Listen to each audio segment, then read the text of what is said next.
Arlong Park is one of my favorite arcs in all of One Piece, primarily because of the story that it tells regarding Nami's depression, anxiety, fear, mistrust, and isolation from others, and how she is able to overcome it. When we first meet Nami in Romance Dawn, the best word that I can use to describe her is cunning. Nami immediately sets herself apart from the other members of our cast because, unlike them, she is highly intelligent, and aside from physical combat, highly capable. Able to easily manipulate people in order to steal their money and exploit weakness in her enemies in a way that only she can. But Nami's high cunning comes at a cost. By living the life that she has up until this point, she has become incredibly isolated, lonely, and mistrustful of everyone and everything around her. She has a very jaded outlook on the world and the people that are a part of it. And at this point in Romance Dawn, it's unclear why she conducts herself in this manner. But as the story progresses through Romance Dawn and Syrup Village, we see Monkey D. Luffy and Zoro slowly break down the walls and preconceived notions that Nami has built up over the last 8 years, to the point where Nami's cool, calm, and collected nature shatters periodically, causing her to lash out because she just simply cannot understand how two people who are pirates, the very thing that she hates more than anything, can be so kind, honest, and genuine people. And after Syrup Village, when she sees these two men put their life on the line for someone they hardly know, we see Nami's worldview shatter for a time. And she finally, after 8 long years of isolation, lets someone into her life. And while it's absolutely terrifying for her to do, it's also incredibly freeing and beautiful. Nami sees Luffy, Zoro, and Usopp for who they are, and subconsciously allows them into her heart and finds true happiness. And for a short time, the weight of the world is removed from her shoulders. But that all comes to a halt when she sees Arlong's wanted poster, and all of a sudden, shit gets real for her again. In seeing his poster, a trauma response is triggered for Nami. All of a sudden, the memories of how her family was brutally ripped away from her and the deal that she made so long ago come flooding back into the forefront of her mind. Not only that, but it's back worse than ever, due to the fact that now she feels she's wasted valuable time by enjoying her life outside of the village with the Straw Hat crew, which is why she so hastily leaves the Baratier and heads to Arlong Park. And once there, and especially after we watch her backstory unfold, the tragedy that is the character of Nami shows itself in its entirety.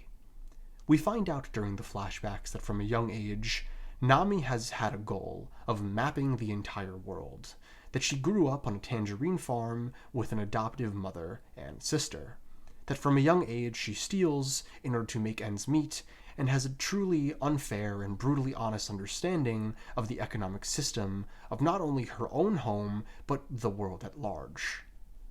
During her backstory, Nami is 10 years old, and she's truthfully too mature for her own good, which leads her to having a greater understanding of the world than befits a 10-year-old, while not having the emotional maturity needed to handle these otherworldly issues that she's faced with. And even as a 10-year-old, Nami is drowning in guilt and the idea that she isn't good enough and therefore not valuable. Nami understands that in terms of tangible wealth, she is making Bellemure's life harder, but doesn't understand that the love and familiar bond that the girls share goes beyond what money can buy. But the objective fact that Bellemure is broke breaks Nami because she feels like she's burdening the mother that she loves. So she lashes out and pushes her family away, saying that they aren't a real family. Not because she doesn't love them, but because she does love them, and fears that she is just making things worse by being around them. It's a truly awful reality for a child to live, and one of the earliest signs of the way Nami closes in on herself in order to protect the ones that she loves. Nami is the kind of person who would rather be harmed than allow harm to come to those that she loves. And this is a reoccurring theme that comes up throughout Arlong Park.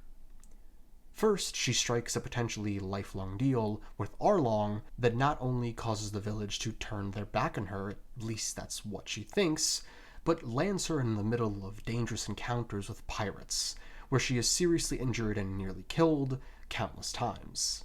She is then locked in a room alone for hundreds of thousands of hours, isolated and forced to draw maps for Arlong, and forced to live a life of pure isolation. And then, as an adult, she stabs her own hand in order to protect Usopp, nearly gets herself killed in order to save Zoro from drowning, and even when she knows that she will never truly be able to free the village due to Arlong never planning to honor their deal, she puts on a brave face and tells the villagers not to fight Arlong and let her continue to carry the burden, that way no one else other than her will come to harm. But this time it doesn't work. The villagers don't allow her to stand alone, and in being forced to have others fight for her, Nami breaks.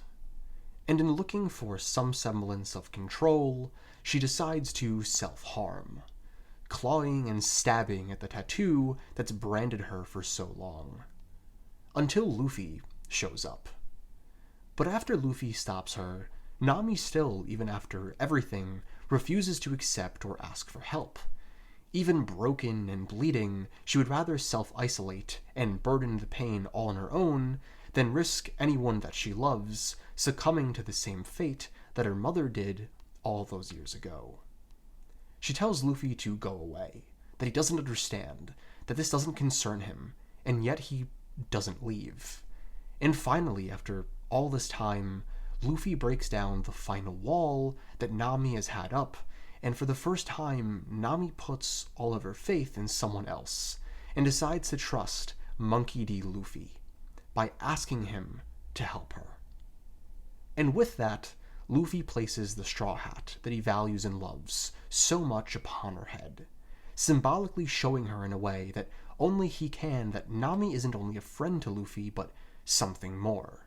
Something so important and so beloved to the future king of the pirates that he is willing to place his most valuable treasure upon her head, showing her that for all the faith she has just put onto Luffy, he has placed an equal amount of faith on her. And that's the beauty of this moment. It isn't Luffy coming to save a damsel in distress. Nami only receives help from Luffy due to the equal amount of trust that she has instilled in him.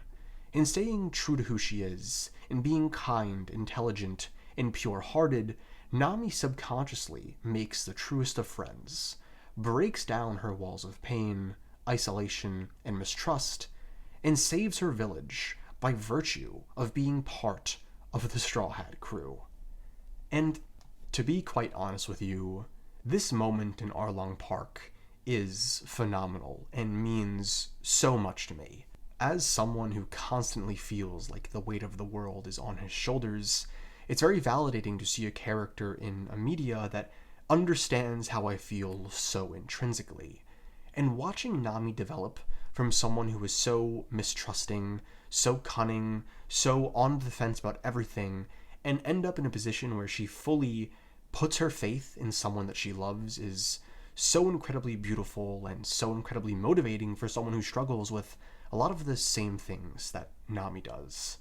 And it's the first moment in One Piece where, when I was watching it, I knew what I was consuming was something special, something that transcended the usual media that I was consuming, and just talking about it brings me close to tears. So with all that being said, if you've enjoyed this video, please let me know in the comment section down below.